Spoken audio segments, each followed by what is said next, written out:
Tahimik niyang nilagdaan ang mga papeles ng diborsyo, ngunit agad na binago ng kanyang bilyonaryong ama ang lahat pagkatapos nito.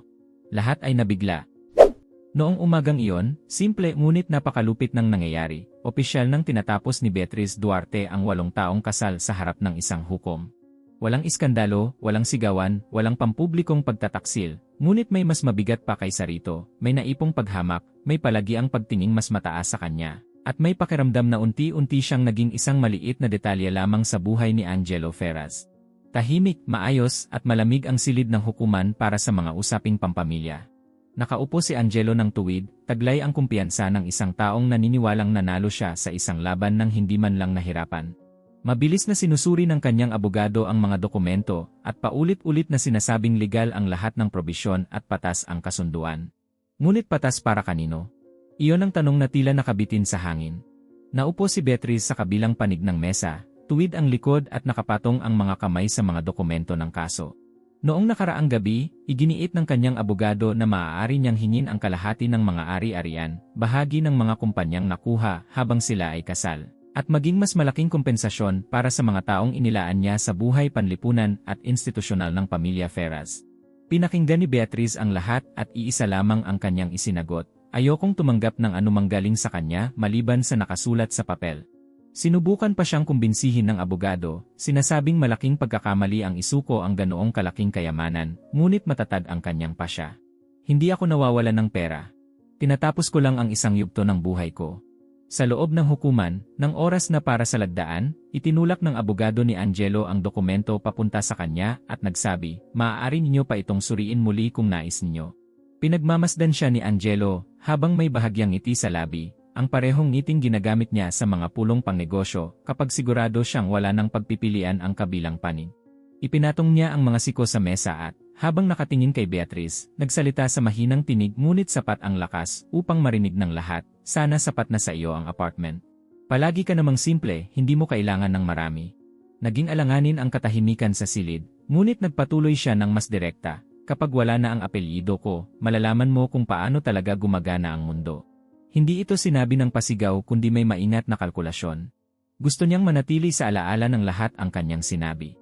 Gusto niyang maramdaman iyon ni Beatriz. Ngunit hindi umiwas ng tingin si Beatriz, hindi nagbago ang kanyang paghinga.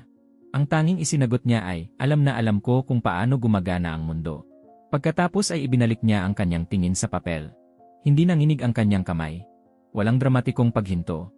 Isa-isa niyang nilagdaan ang bawat pahina ng may ganap na kapanatagan, na para bang karaniwang kontrata lamang ang kanyang tinatapos at hindi isang 8 taong pagsasama. Idineklara ng hukom na tapos na ang kanilang legal na ugnayan bilang mag-asawa. Nagsimulang tipunin ng mga abogado ang mga dokumento, at bahagyang sumandal si Angelo sa kanyang upuan, malinaw na nasisiyahan. Bago umalis, nagdagdag pa siya ng isang komento na halos parang payo, dapat pinag-isipan mo ng mabuti bago ka umalis. Hindi ganoon kadali ang buhay sa labas nito. Tumayo si Beatriz, kinuha ang kanyang bag, at maikli lamang ang kanyang tugon, hindi kailanman naging problema para sa akin ang pagiging simple. At lumabas siya ng hindi lumilingon. Sa pasilyo, tila iba ang hangin. Huminga siya ng malalim at naramdaman niyang may isang mabigat na kabanata na opisyal ng nagsara. Nagsimulang mag-vibrate ang telepono sa loob ng kanyang bag. Hindi kilalang numero. Hindi niya pinansin ang unang tawag. Muling tumunog ang telepono. Hindi niya ulit pinansin. Sa ikatlong pagkakataon, may kung anong nagtulak sa kanya upang sagutin ito. Mula sa kabilang linya, isang malalim, matatag, at napakapamilyar na boses ang nagsabi. Beatriz. Natigilan siya ng isang segundo. 8 taon na mula nang huli niyang marinig ang boses na yon, ngunit wala siyang pagdududa. Ama, mahina niyang tugon. Ilang oras bago yon, sa isang pribadong klinika, nakaupo si Marco Duarte sa isang armchair malapit sa bintana habang sinusuri ang mga medikal na ulat tungkol sa kanyang kalusugan. Sa edad na 79, dala pa rin niya ang tindig ng isang taong nagtayo ng isang napakalaking imperyo ng negosyo mula sa wala. Tinawag niya ang kanyang assistant na si Vincent at diretsahang nagtanong. Kumpirmahin mo sa akin kung ngayon ang araw ng pagpirma. Kinumpirma ni Vincent na matatapos na sa umagang iyon ang proseso ng diborsyo ni Beatriz. Tahimik si Marco ng ilang segundo bago nagsalita. Kung ganoon, tatawag ako ngayon. Hawak pa rin ni Beatriz ang telepono sa pasilyo nang marinig niya ang kanyang ama na nagsabi. Kailangan kitang makausap. Ngayon din eh. Nag-atubili siya ngunit sumagot. Kailangan din kitang makausap. Ibinigay nito ang address ng klinika at idinagdag. Pumunta ka agad. Walang mahabang paliwanag. Walang paghingi ng tawad sa tawag na yon. Tanging pakiramdam ng kagyat na pangangailangan. Sumakay si Beatrice sa isang sasakyan at habang nasa biyahe ay naalala niya ang huli nilang pag-uusap ni Marco. Mabigat, direkta, at walang sigawan ang kanilang paghihiwalay ng landas, ngunit tuluyan ito. Nais ni Marco na magkaroon siya ng aktibong papel sa conglomerate ng pamilya, mga kumpanyang may operasyon sa bakal, enerhiya, at logistics. Ngunit nais ni Beatrice na bumuo ng sarili niyang landas. Ang hindi pagkakasundo ay naging distansya, at ang distansya ay naging katahimikan. Pagdating sa klinika, inihatid siya sa silid. Bahagyang nakabukas ang pinto. Nakaupo si Marco, hindi nakahiga. Ganap ng kulay abo ang kanyang buhok, mas baka sa mukha ang paglipas ng panahon, ngunit matalim pa rin ang kanyang mga mata gaya ng dati. Dahan-dahan siyang pumasok. Bago pa siya makapagsalita, diretsahan siyang tinanong ni Marco. Alam ba niya kung sino ka? Agad niyang naunawaan ang ibig nitong sabihin. Hindi, sagot niya. Bahagyang ikiniling ni Marco ang ulo at muling nagtanong, ngayon ay mas tiyak. Alam ba niyang anak kita? Pinanatili ni Beatrice ang tingin sa kanyang ama at sumagot. Hindi niya kailanman nalaman. Nagkaroon ng ibang uri ng katahimikan sa pagkakataong iyon, hindi katahimikan ng pagmamataas kundi ng pagsusuri. Ipinatong ni Marco ang kanyang mga kamay sa mga sandalan ng upuan at nagsabi. Kung ganoon, wala talaga siyang naintindihan. Huminga ng malalim si Beatrice at sumagot. Hindi siya kailanman nagtanong. Pinagmasdan siya ni Marco ng mabuti at sa halip na magpakita ng galit ay tumango lamang. Marami ka bang isinuko? Tanong niya. Hindi siya nagtaas ng boses. Hindi siya nagbigay ng mahabang talumpati. Simple lamang niyang sinabi. Pag-uusapan natin yan. Sa sandaling iyon, napagtanto ni Beatrice na may nagbabago. Hindi lamang ito tungkol sa pagkakasundo ng mag-ama. May isang tahimik na desisyong nabubuo. Ang ekspresyon ni Marco ay hindi galit. Ito ay estratehiya. Muli niya itong tiningnan at sinabi. Ngayon, ikwento mo sa akin ng eksakto kung ano ang nangyari sa silid na yon. Nagsimulang ilahad ni Beatrice ang lahat ng detalye, kabilang na ang mga salitang binitiwan ni Angelo. Tahimik na nakinig si Marco nang hindi siya pinuputol. Nang matapos siya, ilang segundo itong nanatiling tahimik bago nagsalita nang may kapanatagan ng isang taong nakapagpasya na sa susunod niyang hakbang, naiintindihan ko. Nananatiling nakaupo si Beatrice sa harap ng kanyang ama nang mapansin niyang malayo pa sa pagtatapos ang pag-uusap.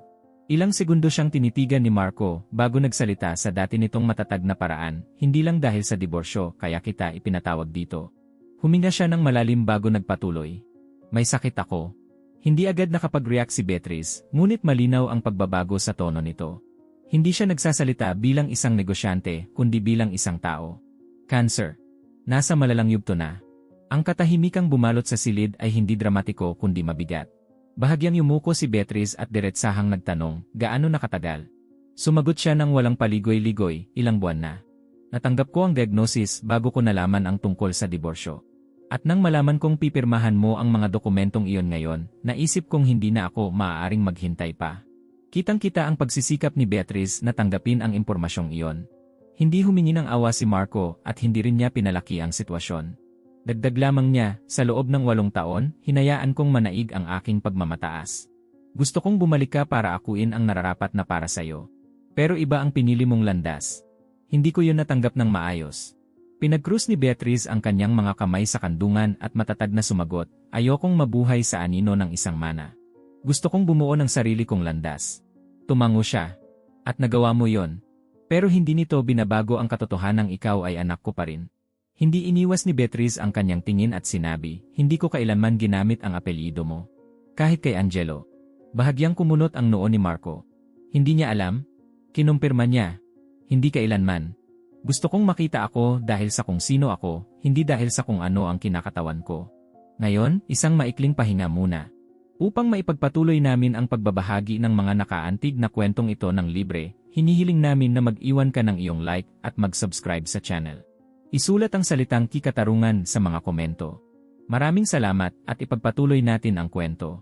Nagbago ang takbo ng usapan nang bumalik siya sa paksa ng diborsyo. Ipaliwanag mo sa akin ng eksakto kung ano ang tinanggap mo. Inilarawan ni Beatrice ang apartment, ang pansamantalang sustento, at ang mga probisyong halos pabor lahat kay Angelo. Tahimik na nakinig si Marco bago nagtanong, maaari ka bang humingi ng higit pa? Sumagot siya. Pero wala akong gustong tanggapin mula sa kanya.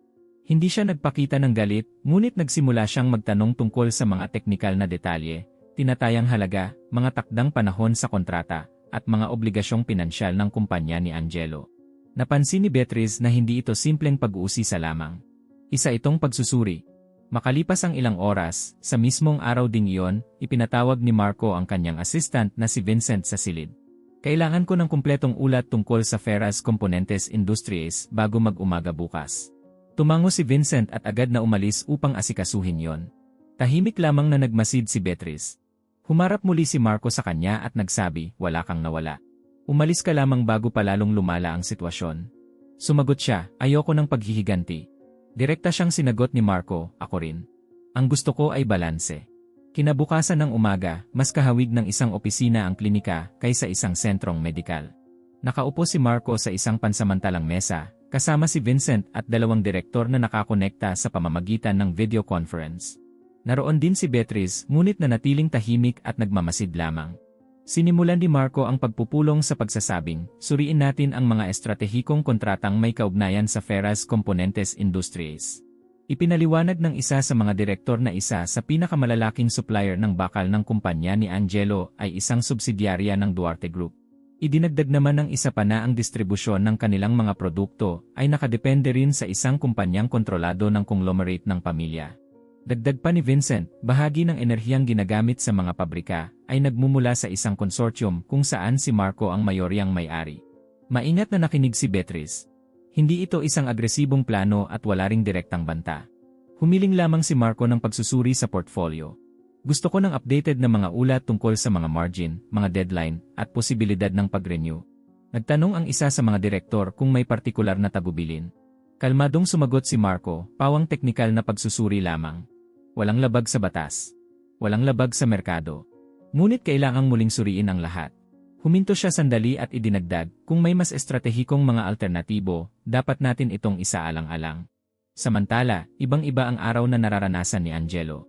Nananghalian siya kasama ang kanyang kapatid sa isang tradisyonal na restaurant, masayang ikinuwento ang tungkol sa diborsyo at sinabi, halos pareho lang ang dala niya nang umalis at nang pumasok siya.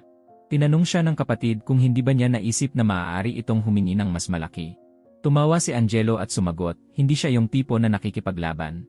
Palagi siyang masyadong tahimik.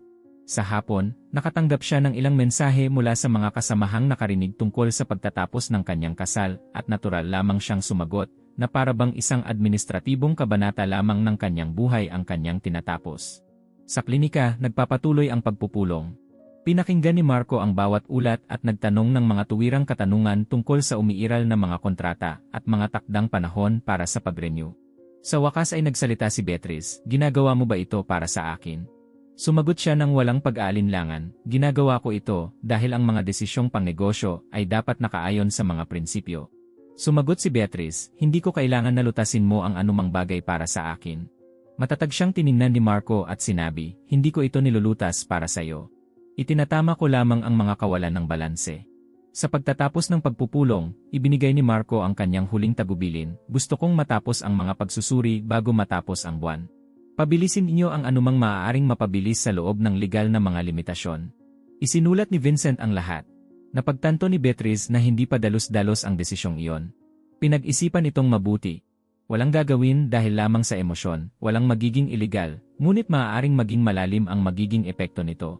Sa parehong oras, pabalik naman si Angelo sa opisina na may pakiramdam na matagumpay niyang natapos ang isang mahalagang misyon. Wala siyang ideya na ilang kilometro lamang ang layo, muling inaayos ang mga ulat, muling sinusuri ang mga kontrata, at nagsisimula ng magtugma ang mga tahimik na desisyon.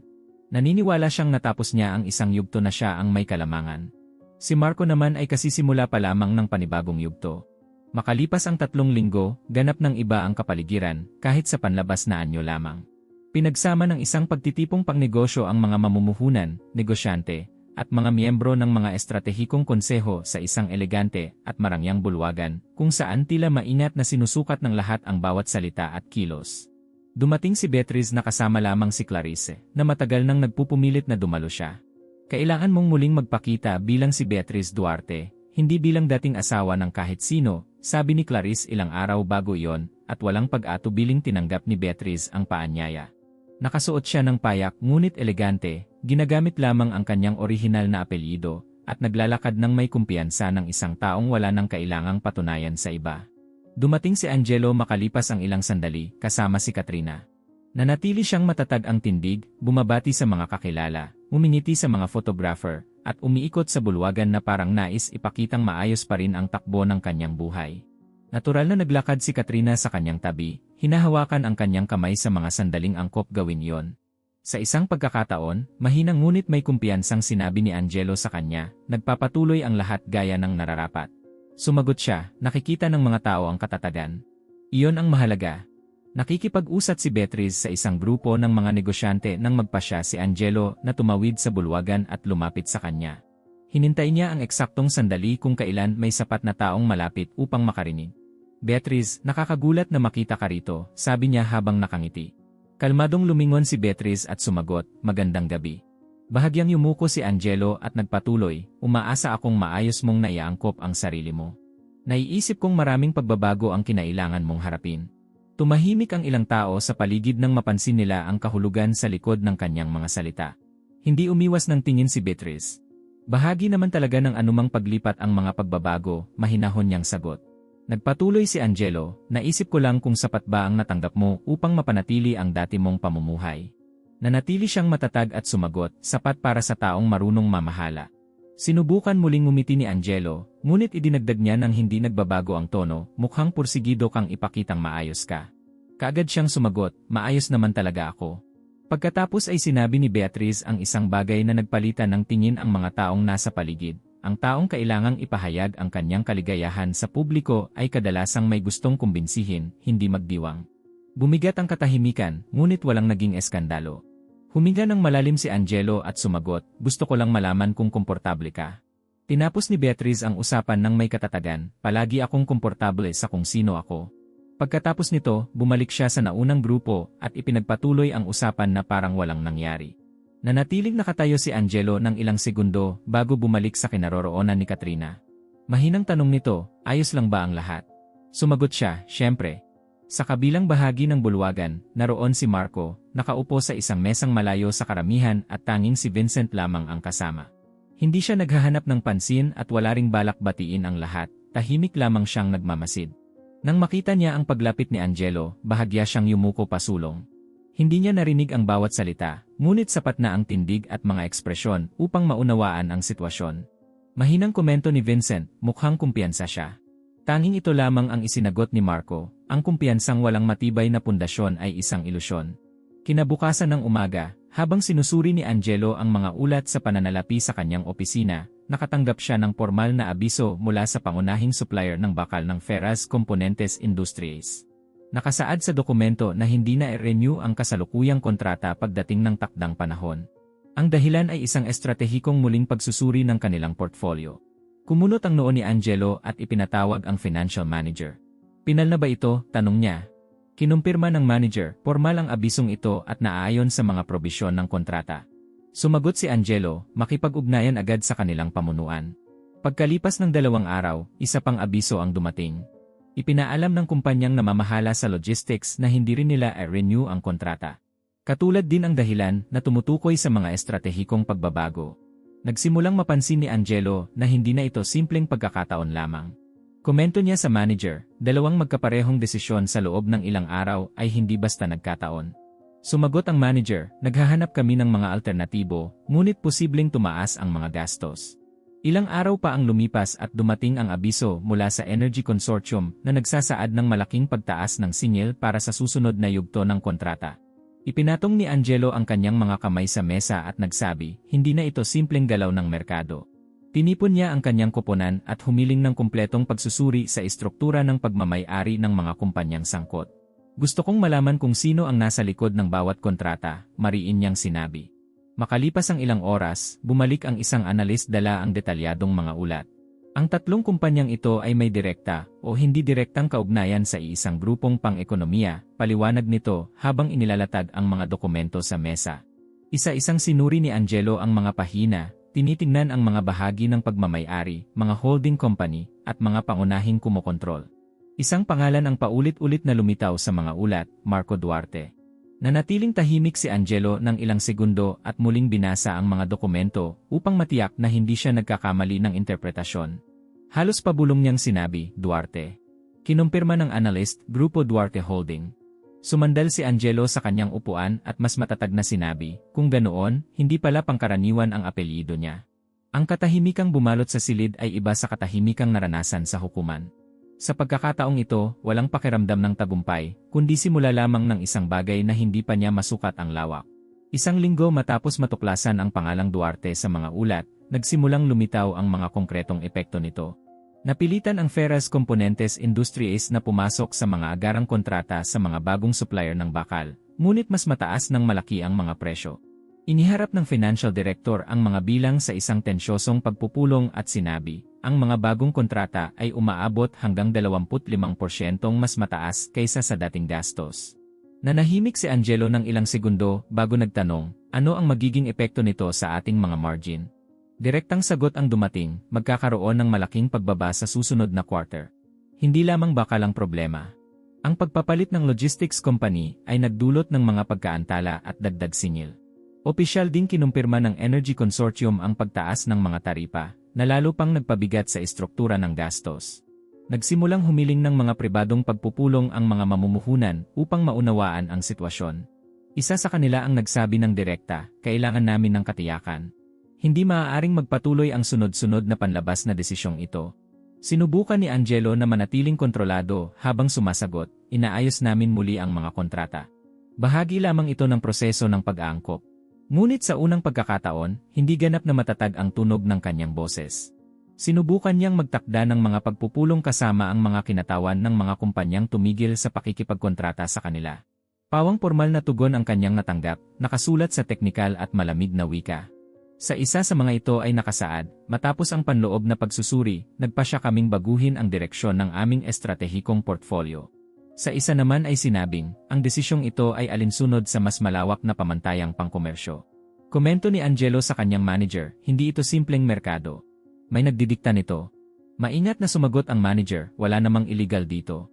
Mga desisyong pangnegosyo lamang. Lalong tumaas ang tensyon nang ipakita ng isang bagong ulat na ang kombinasyon ng mas mataas na gastos at mga pansamantalang kontrata ay matinding nagpapababa sa operating margin ng kumpanya. Tinawag ni Angelo ang kanyang koponan at sinabi, hindi tayo maaaring magmukhang mahina. Sumagot ang isa sa mga analyst, ang kahinaan ay wala sa operasyon, kundi sa pagdepende. Nanatiling nakabitin sa hangin ang pahayag na iyon. Sa pagtatapos ng hapong iyon, kinuha ni Angelo ang kanyang telepono at tinawagan si Beatriz. Nang sagutin niya ito, diretsahan siyang nagsalita, kailangan ko ng paliwanag. Kalmadong sumagot si Beatriz, tungkol saan? Hindi na nagpaligoy-ligoy si Angelo, tungkol sa pagkakataong 3 estratehikong kontrata ang konektado sa iisang apelyido. Nanatiling mahinahon ang kanyang tono, hindi ko kailanman itinago ang apelyido ko. Agad siyang sinagot ni Angelo, itinago mo ang kahulugan nito. Walang pag-aalinlangang tumugon si Beatriz, hindi ka kailanman nagtanong. Bahagyang tumaas ang boses ni Angelo, ginagawa ito para gipitin ako. Matatag ang sagot ni Beatriz, ang mga desisyong pangnegosyo ay ginagawa batay sa mga pamantayang pangnegosyo. Nagpatuloy siya, kung ganoon, inaamin mo. Tinapos ni Beatriz ang usapan sa pagsasabing, hindi ako kailanman nagsinungaling tungkol sa kung sino ako. Natapos ang tawag ng walang malinaw na resolusyon. Ipinatong ni Angelo ang telepono sa mesa at ilang minutong nakatitig sa kawalan. Nauunawaan niya ang negosyo. Nauunawaan niya ang estratehiya. Ngunit ngayon ay nahaharap siya sa isang istrukturang higit na mas malaki kaysa sa kanyang inaakala.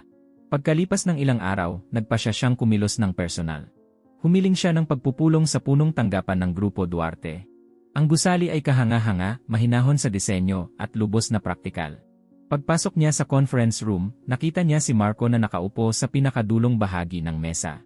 Sa tabi nito, ikinagulat niya ang presensya ni Beatriz. Sinubukan ni Angelo na panatilihin ang matatag na tindig. Naniniwala akong maaari nating repasuhin ang ilan sa mga kamakailang desisyon. Magalang ngunit kontrolado ang sagot ni Marco. Palagi kaming bukas sa mga teknikal na talakayan. Nanatiling tahimik si Beatriz sa simula at pinagmamasdan lamang ang nangyayari. Isa-isang inilatag ni Angelo ang kanyang mga argumento. Nagsalita siya tungkol sa epekto sa merkado, sa pagpapatuloy ng ugnayang pangkomersyo, at sa kasaysayan ng kanilang hindi direktang pakikipagtulungan. Pinakinggan ni Marco ang lahat ng hindi sumisingit. Nang matapos si Angelo, matatag ang kanyang tinig habang sumasagot. Ang pagrepaso ng mga kontrata ay normal na bahagi ng anumang conglomerate na sumusuri sa mga panganib at margin. Nagpatuloy si Angelo. Direktang naapektuhan nito ang aking kumpanya. Kalmadong tumugon si Marco. Maraming sektor ang naapektuhan ng mga estratehikong desisyon. Ganyan ang merkado. Sa pagkakataong iyon, unang nagsalita si Beatrice. Palagi mong iniisip na ang kontrol ang kapangyarihan. Ngayon ay nauunawaan mo na ang tunay na kapangyarihan ay nasa estruktura. Lumingon si Angelo sa kanya at nagsabi, dapat naging mas malinaw ka. Sumagot siya, naging malinaw ako. Pinili mo lang na huwag makita. Nagpatuloy ang pagpupulong ng walang lantad na alitan. Walang pagbabanta. Walang agarang kasunduang inialok. Sa huli, malinaw na sinabi ni Marco, ang Grupo Duarte ay hindi pinapatakbo ng emosyon. Pinapatakbo ito ng estratehiya. Napagtanto ni Angelo na wala siyang puwang para sa panggigipit o simpleng pakikipagtawaran. Paglabas niya sa silid, may isang bagay siyang naunawaan na hindi niya kailanman isinasaalang-alang noong sila pa ni Beatrice. Sa loob ng 8 taon, mahalagang bahagi ng mekanismong sumuporta sa paglago ng kanyang negosyo ay nagmumula sa mga kumpanyang konektado sa ama ni Beatrice. Minamaliit niya ang apelyido nito nang hindi niya namamalayang umaasa rin siya rito sa hindi direktang paraan. Pagkasakay sa sasakyan, huminga siya ng malalim at bumulong sa sarili. Masyado kong minaliit ang sitwasyon. Sa unang pagkakataon, napalitan ng pag-ingat ang kanyang dating kumpiyansa. Sa conference room, matapos umalis si Angelo, nanatiling nakaupo si Beatrice. Tumingin si Marco sa kanya at nagsabi, anuman ang kahihinatnan sa negosyo, kailangan mong magpasya kung nais mong magkaroon ng aktibong papel dito. Sumagot siya, tungkol ba ito sa negosyo o sa pamana? Malinaw ang sagot ni Marco. Tungkol ito sa responsibilidad. Nanahimik si Beatrice ng ilang segundo. Ang nagsimula bilang isang diborsyo ay unti-unting nagiging isang bagay na higit na mas malaki. Idinagdag ni Marco, kaya kong ayusin ang mga kontrata. Ngunit kung ano ang gagawin mo sa lugar mo rito ay sarili mong desisyon. Ilang linggo matapos ang pagpupulong na yon sa Grupo Duarte, mas malakas nang nagsasalita ang mga numero kaysa sa anumang talumpati. Nakaranas ng malaking pagbaba ng halaga sa merkado ang Ferrous Componentes Industries. Ipinakita ng mga ulat ang tuloy-tuloy na pagliit ng mga margin, mga emergency contract na may mataas na gastos, at paghina ng tiwala ng mga mamumuhunan. Sa isang tensyonadong pagpupulong ng lupon, diretsahang sinabi ng isa sa mga miyembro, kailangan natin ng agarang liquidity. Sinubukan ni Angelo na kontrolin ang sitwasyon. Nasa yugto tayo ng restrukturisasyon. Ngunit agad siyang sinalungat ng isa pang konsehal. Ang restrukturisasyon ay nangangailangan ng kapital. At ang kapital ay nangangailangan ng mabilis na desisyon. Dahil wala siyang agarang alternatibo, napilitan si Angelo na ibenta ang bahagi ng kanyang mga shares upang mapanatiling tumatakbo ang kumpanya ng may minimum na katatagan.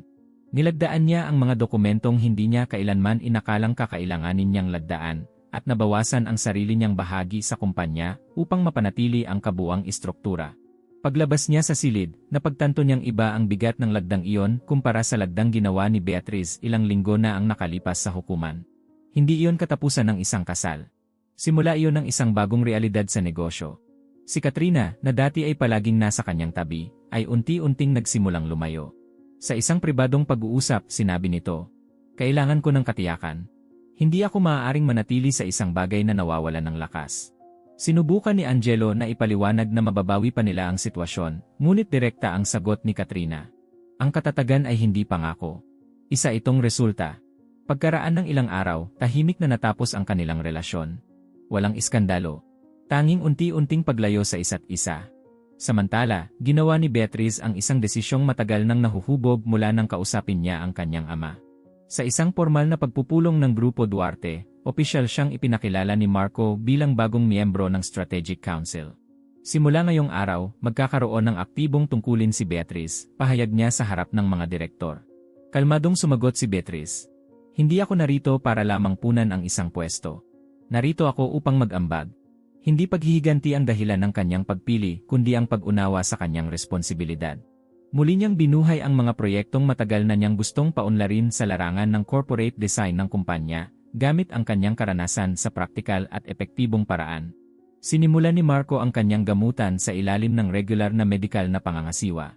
Sinamahan siya ni Beatrice sa mga konsultasyon at mahahalagang pagpupulong, habang pinagsasabay ang mga responsibilidad sa negosyo at ang muling pagbuo ng kanilang relasyon bilang mag-ama. Sa isang pribadong sandali, sinabi ni Marco. Dapat noon pa ako nagtiwala sa'yo. Sumagot si Beatrice. At dapat noon pa rin kita hinarap. Hindi nabura ng pag-uusap na iyon ang 8 taon ng katahimikan, ngunit nakapagtatag ito ng isang bagong pundasyon. Habang nakikita ni Angelo ang unti-unting pagbuo ng sitwasyong laban sa kanya, nagpasya siyang subukan pang makipag-usap muli kay Beatrice. Nag-ayos siya ng isang formal na pagpupulong sa mismong opisina ng Grupo Duarte. Sa pagkakataong ito, iba na ang kanyang tono. Pagpasok niya sa silid, direkta niyang sinabi, "Hindi ko kailanman nalaman kung sino ka talaga." Nanatiling matatag si Beatrice at sumagot, "Alam mo nang eksakto kung sino ako. Pinili mo lang na huwag akong pahalagahan." Huminga ng malalim si Angelo at nagpatuloy, "Inakala kong umaasa ka sa akin." Malinaw ang kanyang tugon, "Iyon ang pinakamalaking pagkakamali mo." Nagpatuloy si Angelo, "Kung nalaman ko lang noon ang tungkol sa iyong amay." Mahigpit siyang pinutol ni Beatrice. "Hindi ito tungkol sa aking ama. Tungkol ito sa respeto. Ang katahimikang sumunod ay wala ng bahid ng kayabangan. Puno ito ng huling pag-unawa." Inamin ni Angelo, "Minamaliit kita." Sumagot si Beatrice, "Minamaliit mo ako bilang tao, hindi bilang tagapagmana." Natapos ang pag-uusap ng walang emosyonal na pagkakasundo, ngunit may malinaw na praktikal na pag-unawa. Umalis si Angelo sa gusali na batid na hindi siya direktang inatake. Walang iligal na probisyon, walang tahasang banta, at walang formal na paghihiganti na isinagawa laban sa kanya. Nalampasan lamang siya ng isang sistemang hindi niya kailanman nakita o naunawaan. Pagkalipas ng ilang araw, pinangunahan ni Beatrice ang kanyang unang estratehikong pagpupulong bilang aktibong miyembro ng lupon. Nasa tabi niya si Marco, hindi bilang pangunahing tauhan kundi bilang suporta. Nang iharap ng isa sa mga direktor ang mga bagong ulat tungkol sa pagpapalawak ng negosyo, maingat na sinuri ni Beatrice ang mga datos at sinabi, "Mamumuhunan tayo kung saan may napapanatiling paglago, hindi lamang kung saan malaki ang dami." Tahimik na nagmasid si Marco at, sa pagtatapos, nagkomento, "Makatuwirang desisyon." Ang larawang nagsara sa yugtong iyon ay puno ng simbolismo. Ang mga mesa ay palaging kumakatawan sa mga desisyon. Ilang linggo lamang ang nakalipas, nakaupo si Beatrice sa harap ng isang simpleng mesa, nilalagdaan ang katapusan ng kanyang kasal, habang nakaharap sa isang taong puno ng pagmamataas. Ngayon, nakaupo siya sa harap ng mesa ng lupon, nagpapasya tungkol sa mga estratehikong direksyon ng isang buong conglomerate. Walang talumpati ng tagumpay. Walang labis na pagdiriwang. Ang mayroon lamang ay matatag na paninindigan. Si Angelo naman ay humaharap sa mga bunga ng kanyang mga pinili. Patuloy pa ring nagpapatakbo ang kanyang kumpanya, ngunit sa ilalim ng mga bagong kondisyon, may mas mahigpit na mga margin at patuloy na pagsubaybay mula sa lupon. Hindi siya winasak. Hindi siya inalis sa merkado. Hindi na lamang siya naging hindi maaabot o hindi magagalaw. Sa pagtatapos ng isang mahalagang pagpupulong, humarap si Marco sa kanyang anak at mahinahong nagsabi, "Natagpuan mo na ang iyong lugar." May kumpiyansang sumagot si Beatrice, "Hindi ko naman ito kailanman nawala." At sa sandaling iyon, ang nagsimula bilang isang tahimik na lagda ay naging isang ganap at permanenteng pagbabago ng kaayusan. Maraming salamat sa pagsama sa amin hanggang sa dulo. Naghanda kami ng isa pang espesyal na kwento para sa iyo na lumalabas ngayon mismo sa iyong screen. I-click lamang ito upang mapanood. Kung nakaantig sa iyo ang kwentong ito, mag-subscribe sa channel at pindutin ang i-button sa mga komento upang mas marami pang tao ang makarinig ng naka-inspire na kwentong ito. Kung maaari, ibahagi mo rin ito. Maaaring tila maliit na bagay lamang iyon, ngunit ang pagpapalaganap ng isang kwento ng pagbangon ay pagpapalaganap din ng pag-asa.